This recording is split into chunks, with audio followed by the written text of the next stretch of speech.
Okay, earlier, I guess at the end of last week, I ordered a new Sparrows lockpick for disc-detainer locks, and it came in today.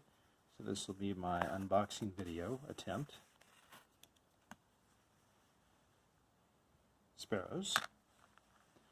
The community project here, Sparrows, Bosnian Bill and Lockpicking Lawyer.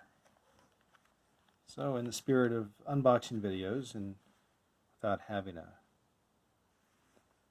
way to stabilize the camera, I'm doing it one-handed.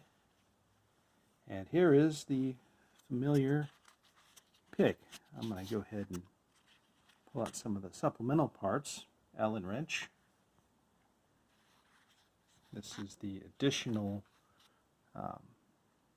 head for it, which is wedged underneath the pick itself. So I'm going to carefully extricate this pick if I can.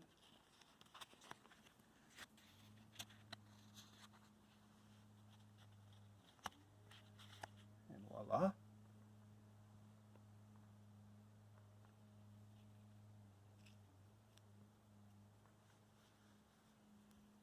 And it looks like there's two additional of the set screws in there, just in case you lose them. Bosnian Bill suggests after receiving this to go ahead and tighten up the ends, which I will do here in just a moment. And as promised, they also included a spare end for it. Evidently, it's easy, or not that easy, but people tend to force these things and it breaks the small tack weld on there.